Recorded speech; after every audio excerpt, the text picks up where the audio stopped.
So we're continuing our mitzvah of Havdala. We learned the three shitot about what is the source of the mitzvah of Havdala. The Rambam says it's the flip side of Kiddush. You make Kiddush to ascend into Shabbat and Havdala to descend out of Shabbat. It's all part of Zachor Shabbat Kadsho. With the Smag, we said the Zacharta Ki Evedei Beretz Mitzrayim. You learn from that, right? The Zachor of Kiddush, Shamor during the day, and the Zacharta as you exit Shabbat. And the Midrash based on the Gemara in Shavuot, the Magid Mishnah brings, possibly the Ritva also brings. And the question comes up in Masad Brachot Daf Kaf, are women chayav in Kiddush? D'oraita. We've seen this in the context of are women chayav in Kiddush. Based on the context there was different. The context there was, can a man who already davened be motzi his wife who has not yet davened? I don't know why wife would not daven yet, but right. So the Gemara in Brachot Kaf says the following: Amar Avada bar Hava, Nashim chayavot b'kiddush yom dvar Torah. Amai mitzvah daseh shazman grama uv'kol mitzvah daseh shazman grama nashim pturot. Amar Abai midrabanan. So dvar Torah, but it's still banan. No, that doesn't really work. So Amali Rava v'advar Torah kamal. First of all, that's exactly the opposite of what Ravada Barava is saying. He's saying dvar Torah, meaning the oraita. So you can't say it's drabanan. Be'od kol mitzvah daseh nechayvinu midrabanan. I don't understand. It's a mitzvah. The problem is mitzvah that has one grama. What about sukkah? You also say, oh, it's drabanan. It's not true. That's not a true answer. Right? In other words, you can't say, yeah, the really chayav midrabanan. Who explain why? Why is this mitzvah unique? You have to explain. Just saying it's drabanan doesn't really answer the question, right?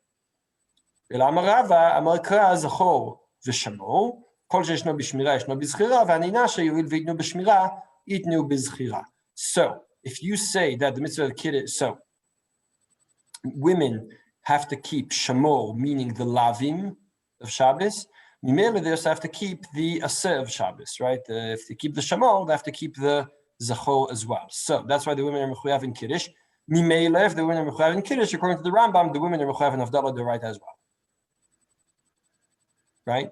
Because if you say Havdalah is part of the mitzvah of Kiddush, so obviously women are mechuyav in that mitzvah as well.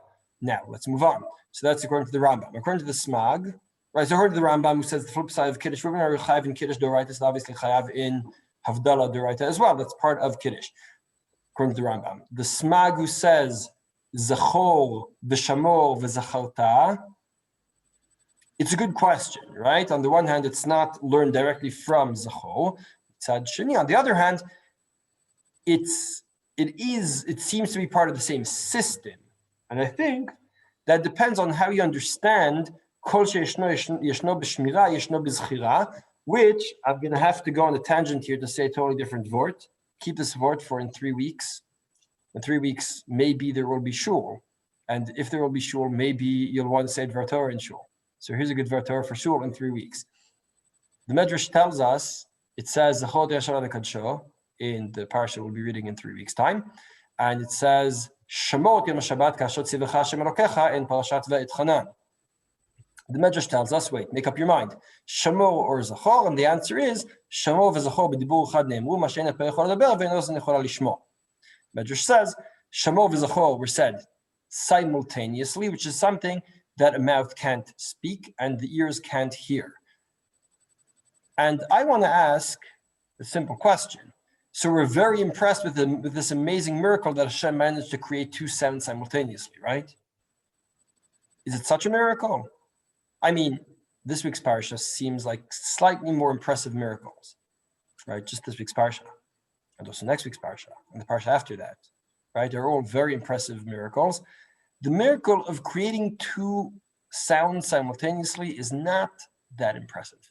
Not something I'd expect the Medrash to say, yes, wow, Hashem created 2 sounds simultaneously. All right, like, so he creates all of our mouths and we all, interrupt each other all the time. It doesn't sound that amazing. He says, what a mouth can't speak and ears can't hear. It sounds too many superlatives. No, this really such a miracle is really such a. So I think it's not the pshat at all. I think the pshat isn't, wow, Hashem split a sea, but he said Shamor v'Zachor simultaneously. And I don't think that's the point. It can't be the point. The point is totally different. The point is, try explaining to someone who's never experienced Shabbos that on Shabbos you're doing two separate things. One is you have lots and lots of you're in a minefield. You're in a minefield. You have to every step of the way, right? You're cutting, you're chopping, you're preparing lunch, and you're chopping your salad and thinking, how big am I allowed to chop it, and how is that? Am I allowed to squeeze this, and am I allowed to separate those bits, and am I allowed to, right? Everything we do on Shabbos, we have to think all the time. Am I allowed to? Am I doing an Isur Deraisa? Right? It's practically a minefield. It's scary. And anything we do wrong is tough, chatat or skila, if you're more aware, right? It's a scary thing. Now, you tell that to most Jewish kids, and they say, that's not really my Shabbos experience, this whole big, scary thing, right? We make Kiddush, and we sit for Sudat Shabbat everyone together, and there's Mirot, and you have this and that, right? And no one and our parents aren't pressured to get back to work and to answer emails and right, which they do all the time. We have the family more together. That's my Shabbos experience. Now, you say, yeah, well, Kiddush and all those things, that's all Zachor, it's not Shamor. So Zachor and Shamor, when you try to explain to someone, sound like they're in conflict, right? Shamor means you can't enjoy Shabbat. You have to be very careful and worry all the time. And Zachor implies this is a good time. This is a holy, happy time, right? How do you explain both of those together? And the answer is, you can't really. In a peichol adaber, you can't really express. There's no word that expresses both of those together. The only word that expresses both of those together is that Zachor and Shamor, which are said together and they're intertwined. So you say, okay, so if we want to have a happier Shabbat, should we only keep Zachor? And the answer is no. If you have the Zachor without the Shamor, that won't work either. It only works if you have both. And that's why they have to be said together, because they depend on each other. Without the Shamor, you won't have Zachor. Without the Zachor, you won't have Shamor. The Shamor will be meaningless. And that's what Ein HaPoach HaLeber. So you say, what did Hashem actually say? And the answer is, He let Am Yisrael hear the essence of Shabbos, which is Zachor and Shamor, together, which is something there's no other way of expressing except to say both of those together. The way it expresses itself in the Torah is by having two psukim that seem in conflict, because two different words that they're supposed to say, what did he say? Did he say this or did he say that? And the answer is, well, he kind of said both. How do you kind of say both? He said both. I don't know how. That's what it means. I don't know how he managed to express both ideas as one intertwined thing. Our job is to live through it and to experience that. Why am I saying all this? Because I think that's what Chazal really mean when they say Kol she'eshno b'shmira, yeshno b'zchira. They mean, if women would only keep the lavim of Shabbat, we wouldn't have to keep the asin of Shabbat. It doesn't mean anything. The Shabbat doesn't mean anything if you only refrain from the melachot. Refraining from the melachot is supposed to build a very important platform on which you place the rest of the essence of Shabbat. And I think the Kol she'eshno b'shmira, yeshno b'zchira isn't just, there's a hekesh. I think it's much deeper than that. I think it means you have to take the whole system as one. And therefore, if a woman would keep Shabbos, wouldn't make Kiddush and wouldn't make Havdala, Shabbos wouldn't mean anything. I think that's the point. So, having said all that, back to us, the Rambam. Now, tell me about that. I never understood. Why do we have to think that the Aseret HaDibrot are one thing, and that you couldn't have two Aseret HaDibrot? That is, why do we have to have a conflict at all? The first luchot and the second. Yeah, it's not the first luchot or the second. It's just the Torah many times will say something differently the second time round. Why do we have to get to that midrash in which we say Shamor Zachor b'dibur echad? You know what I'm saying? That just accept it. This time it said this, it's emphasizing this time it's emphasizing that. So the fact that you have to get why do we feel that we're forced to come up with this midrash and say that it's the Dibur Echad? Was there a physical item that Moshe brought down from Sinai? What are we saying that first of all, nobody ever heard that that part of the Sefer Dibur, right? There was never any it never happened, right? Because What never happened? I don't understand what you're saying. Because the only heard the first two. So The question is not necessarily what the Am heard, it's what Moshe is telling them that was being said. I mean, what Moshe, yeah. Back to what we were saying, right? So the question of, are women chayav in Kiddush? That's the fundamental question. So my point was like this. According to the Rambam, the Rambam definitely learns Zachor is the mitzvah of Havdala. If women are chayav in Kiddush, they're chayav in Havdala. According to the Smag, that depends on how you read this. Because what about V'zacharta? So I think you read the Pshat of the Gemara, you say, well, not necessarily. But if you read it the way I read it, which is the Midrash isn't saying any Shamor and any Zachor, there's a hekesh between those two. It means Shabbos only means anything if you have the whole system. So the whole system includes V'zacharta K'yodeh Be'eretz Mitzrayim as well. There's no meaning to keeping Shabbos only one aspect of Shabbos, only the Shamor Shabbos aspect, or only the Zachor aspect, and not the V'zacharta aspect. Right? So that would be why, according to both of those, it should be a mitzvah on women as well. But if you say it's a mitzvah ula havdil ben hakodesh uven hachol, there it's harder. Right? So of course Yaakov is going to say, yeah, you take that drasha too seriously anyway. But if you say it's ula havdil, and this is why I emphasized before, ula havdil isn't inherently a Shabbos mitzvah.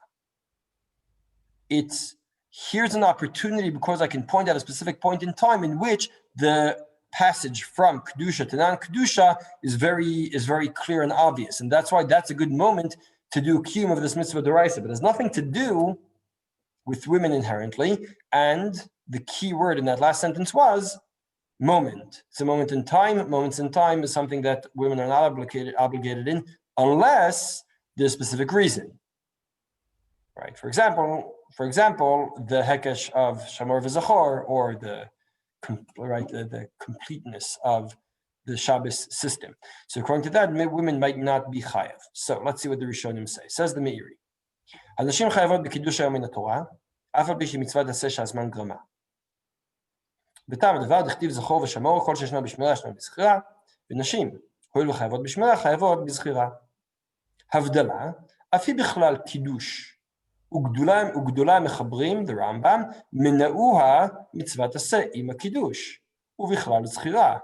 ולדעה זו, הבדלה מן התורה כקידוש, ונשים חייבות בה כקידוש. יש מפרשים שאין חיוב הבדלה אלא מדברי סופרים, אף לאנשים. מכל מקום, נשים חייבות בה מדברי סופרים כאנשים, שתקנת חכמים בהבדלה כמצוות התורה בקידוש. So he seems to say, well, if it's doraita, he says what Yaakov said, right? I told you, you're not alone. I think the Meiri says, if you learn like the Rambam, that is part of Zachor, so it's a doraita. Otherwise, it's not doraita. If you don't think like the Rambam, it's not doraita. Although you don't really think it's drabanan. If it's drabanan, so if men are obligating drabanan, women should be obligating drabanan too. Why not? So that's what the Meiri seems to say. Says there. Ironically, one of the people who says that about in the context of women is the Ritva in Pesachim, who says called the tikkun rabbanan kein doraita tikkun, and therefore women are chayavot. Interesting. Okay, I'll look at that. It's interesting. Saying just putting it out. There's different ritvas also. Whatever. I don't know. Rabbi Kraskas and could be Ritva. Rabbi Kraskas could be other one. Right. Yeah. I just want to say that if the idea stems from the notion of Havdalah and Tuma and Tara, then you would think that women would be included, because dafka, it deals with issues of Tum and Tara that women are connected to. Right. Right. I guess that is a fair point, because again, right, obviously the whole pasuk refers to men and women equally, or in certain senses maybe more women in certain senses in that context, right? If you're going to take Rabbi Yochanan's Rasham more seriously, as your son is not happy to do, but right, the Seder.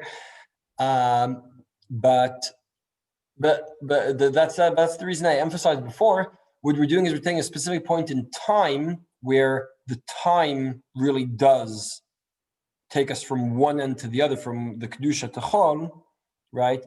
And then the question is, can we tell a woman now is a good time to do this? The woman says, well, anything that has to do with time is not something that I really need to do, right? So that's just, we're thinking about it in that sense. Now, of course, again, it's honestly, everything I was saying does sound a bit like Pilpul until you see the Rishonim and the Ramah. Because the Orchot Chaim brings from the Rosh Mishans, Nashim and Mavdilot Latzman. Now again, here it is Rabbanan Smechu Akra, but he says it has nothing to do, it's not inherently connected to Shabbos. Why is Havdala not inherently connected to Shabbos? And that's why I was saying, it seems to me that the Rambam is very clear in the Rambam that it's inherently connected to Shabbos. How can you say it's not inherently connected to Shabbos? I think if you say, you're saying here's just a good opportunity. It's not inherently connected to Shabbos, right? That's why I was emphasizing that aspect, because I think that's what he means. It's an astonishing thing, the Shimon of Dur Latzman, and if you thought that's, so I thought the Orchot Chaim brings the Rosh Mishan. All right, so Shulchan Aruch, Nashim chayvot b'Havdala kashem chayvot b'Kiddush v'yesh mi shecholek. Some say the Nashim are patur. Al ken lo yavdilu latzman like yishmu Havdala min ha'nashim. You should go to Chumrah. You shouldn't make the bracha on your own. Hear Havdala from someone else, because you're definitely chayav. That's hard to understand, anyways, as Ashkenazim. Oh, very good. Just a second. We're gonna go right into that. And that's for the next makor. You probably didn't cheat and read the next makor, but that's exactly, I bring exactly that Ramah, right? And we're going to try to answer. We're going to propose the Magen Avram's answer to that question. So the question is how to read this Ramah. There are two ways of reading this Ramah. One way is saying Sfeig bracha levatala. They should never make this bracha on their own. Never make a bracha. Never make this bracha. Sfeig bracha levatala. Don't make that bracha, right? Don't make that bracha. Another way of reading the Ramah is, if you're home and could hear Havdala from someone else, have someone else make the bracha for you. If there's a man around, he should make Havdala. Does this mean that if you have a Shabbat midrasha and there are no men around, should you not make Havdala at all? Is that what the Ramah means? So this is a machlok now. So that's the one question. The second question, what Yaakov said, that it's very interesting.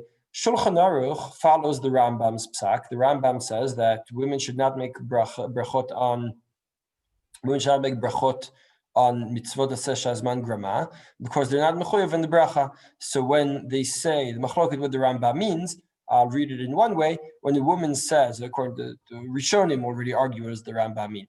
So, right, when a woman says asher kedusha mitzvah tzivanu al mitzvah, right, al mitzvah sukkah, right, lishav b'sukkah.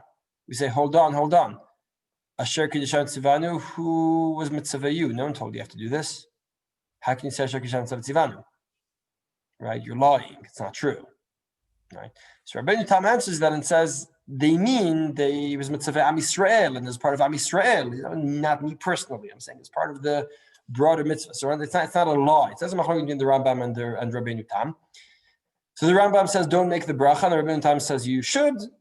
Classically, generally, if anyone takes a Rabbanut test, or I even did this on the Dayanut test, I never remembered the Shulchan Aruch said what the Ramah said. I just always guessed that the Shulchan Aruch copied the Rambam and the Ramah copied the Ashkenazim. It's a fair.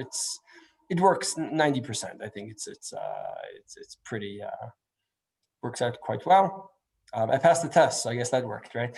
The Shulchan Aruch here says that women are chayiv and Havdala. Now, again, he isn't saying sfek bracha, but they should make it anyway. He's saying he holds that they are chayiv, because he says, really, why not? Really, it's kind of hard to explain why not.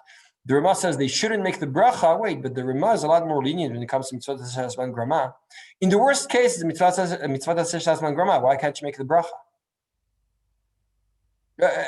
Right? It's not that there's an inherent. There's an inherent problem when we make Havdala specifically, right? The reason we say don't make the bracha is because you're not chayav.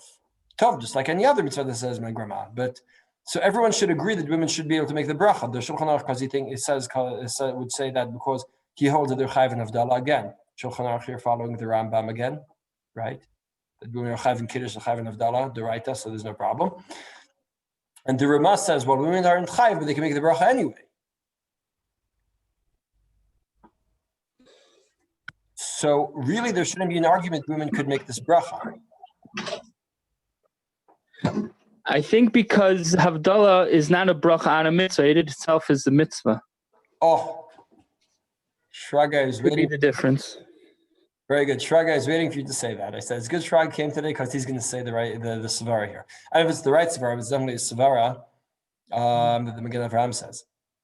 The Magen Avraham says, אפשר לדעת למה במצווה שיש בה עשייה או שאין לעשות ולברך. דבר שאין בה אלא הברכה כגון כאן אין רשעות. I'll explain. A woman takes a lulav. I'll explain what Shraga and the Magen Avraham are saying. A woman takes a lulav. Is she doing a mitzvah? Well, taking the lulav is a mitzvah. Am Yisrael were mitzvah. Says Rabbeinu Tam, okay, so you're doing something that Hashem told us to do. So now you could also make a bracha on it and say, thank you Hashem for making me part of Am Yisrael who got the mitzvah of lulav. Now, it's not really my mitzvah, but it is a mitzvah of Am Yisrael's. So since I'm doing the mitzvah, I could also thank Hashem for giving me the opportunity to do the mitzvah. And to thank Hashem for making me part of Am Yisrael who received this mitzvah of Lashav Sukkah, of Nitilat Lulav. Any mitzvah that you're doing, you can say, Asher Gilchan Tzavet Tzivanu, which is something that doesn't exist in Havdala. Want to add something? Shraga? No. It's not part of in Havdala, that's not the bracha you make at all. In Havdala, the bracha is the mitzvah. In Havdala, the bracha is the mitzvah. So I'd say like this: the matir to make the bracha on the lulav is that you're doing the mitzvah of lulav anyway. You're doing the mitzvah of lulav, so you can also thank Hashem for giving you the opportunity to do the mitzvah of lulav. But Havdala, the bracha is the mitzvah. Who gives you the right to make that bracha? And that's why it's different, right? You can't say I'm doing the bracha anyway, so let me thank Hashem for being part of this. You can't say that because the bracha itself is the mitzvah. That's what the Magen Avraham says, but most poskim disagree. See the Bach totally disagrees. He says, I don't know what you're talking about. Ben she'anashim chayavot min Torah, ben she'einam chayavot midvar Torah, ela midvrei sofrim. Afילו אין חייבות כלל, זה not חייב. למה לא הבדילו להוציא את עצמן מה שהן חייבות מדבר תורה או דברי סופרים, or not at all, right? אפילו אין חייבות כלל, מכניסות עצמן בחיוב, יש רק שופר, יש רק לולב, כי יחידים מזמנות לעצמן, אחרי מבדילות לעצמן מכל שכן. אלא הדבר ברור שאינן מבדילות לעצמן, פירושו אינן צריכות להבדיל לעצמן, right? And Nimela, he says, he disagrees with the Raman, he says, it means that you should just like you prefer that women would not blow shofar if you have men who could blow shofar for everyone. You prefer that women don't. Other examples, right? Here too, the woman should make havdala because we're not sure if they're chayav if the man can make havdala. That's all. It doesn't mean if you have a Shabbat midrasha, right? I heard the story. My sister was in Shiur Lumi. She was in a what's it called? It's like a hostel for women for abused women. Terrible. It's like a hidden place that no one's supposed to know how to get there, and you're supposed to, right? The women, only the women can be brought in, and no one knows how to get there. But on a shelter. Thank you. It's a Haredi-ish place. On Hanukkah, they brought a man in to light the Hanukkah candles. I was shocked. Like, the women can't light their own Hanukkah candles. Like what? That seemed crazy. You're going to bring, again, I don't think, this is supposed to be a secretive place of women and etc. And then you bring a man in to light the Hanukkah candles. It seemed terrible to me. But that's what the Bach is saying. He's saying there's a suffix whether women are chayav, so you should prefer that the man do it. But if there are only women around, of course, do it for yourself. And this could happen to any of us, right? Even if, this happens to me fairly often, right? Maybe not these days during the lockdown, but at other times, my daughters are out and they come home after Shabbos and didn't hear Havdala. And the question is what to do, right? So should I make Havdala for them? They'll make Havdala for themselves. The Bach says that you need me to make Havdala for them. As the Bach says, the Taz justified the Rama and says, Af b'anashim inola d'rabanan, al ken anashim lo yivarchu, v'lo dam ilula v'shofar d'mevarchot, שהמנהג שאנשים מברכות במצוות הזה שהזמן גרמה, שענייתם שהחיוב אצל אנשים הוא דאורייתא, מה שכן כאן יש תרתי לפתור, שמדרבנן אפילו באנשים, במצוות הזה שהזמן גרמה. I did not really understand this answer. The Taz is saying, look, Havdala is drabanan, so it's mitzvah that hazman grama, drabanan, it's very hard to justify making a bracha on that. You could make a bracha on the chiyuv doraisa that then the women are doing mitzvah hazman grama. But to justify making a bracha on something that's drabanan to begin with, and also mitzvah hazman grama, that's hard. And I want to ask, what about lulav, not on the first day? That's also drabanan, right? I can bring a lot of other examples of drabanan, and still Ashkenazim do allow women to make the bracha. It seems very strange to me. Here specifically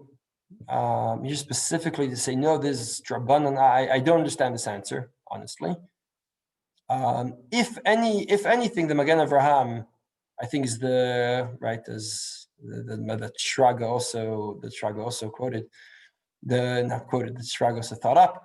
The Magen Avraham's answer, I think, is the most compelling answer if you want to justify the Rama. It's important to point out the Magen Avraham himself agreed with the Bach, right? So he, on the one hand, brought the best explanation, but he Lemaisi agreed with the Bach. So the Bach and then the Magen Avraham, and then Shulchan Aruch Harav also writes, נשים עצמן יכולות להבדיל לעצמן לפעמים הן פטורות, כמו שהן יכולות לברך את כל מצוות עשה שהזמן גרמה שמקיימות, שאינה ברכה לבטלה. מכל מקום, איש לצאת ידי חובתו, כדי לחוש לסברה הראשונה, בסדר, right? In other words, you shouldn't, if there's a man, it's better that the man will make the Havdalah for everyone. But if there are only women, or a woman missed Havdalah, whatever, you should make a bracha for herself. Rav Ovadia says, and you'll say Rav Ovadia, he passes like Shulchan Aruch. Right, but he writes over there, I guess I should have added that quote, that even Ashkenazim do agree that women should could make their own Havdalah. He says, Miman Afshach. Miman Afshach said before, if you agree with Shulchan Aruch, so they're chayiv in Havdalah anyway. If you're Ashkenazi, you make a brachot on mitzvot shazman grama anyway. And Shvat Kilchata is a bit less makel, I'd say. לכתחילה לא תבדיל האישה לעצמה, אלא תשמע הבדלה מאיש המבדיל. עם זאת, אם היא מתפללת תפילת ערבית, עליה לומר אתה יכול נתן ברכת הדעת. וכן רצונה לעשות מלאכה לפני שתשמע הבדלה, או לפני שהבדילה בתפילה, תאמר ברוך המבדיל בין קודש לחול. This will be more relevant in the next part that we're going to do. Don't worry, I know we're past the time. The next part we'll do next week about the issue of Havdala, the three Havdalah that we know, Baruch HaMavdil, the one during the Tachon Antanu, and Havdala that we do on the cup of wine. אישה שאין לה מי שיוציאה ידי חובת הבדלה תבדיל לעצמה ותשתה מן היין כדי לא לבטל מצוות הבדלה. So למעשה he is makel and says that he should. איש אשר כבר הבדיל לעצמו, מחלוקת הפוסקים מותר לו להבדיל בשביל האישה, לכן אם אין שם איש שלא הבדיל עדיין מותר שתבדיל היא לעצמה. למעשה, when push comes to shove, he says it really is best that she makes the Havdalah for herself, and not that a man who already made the Havdalah will say it again.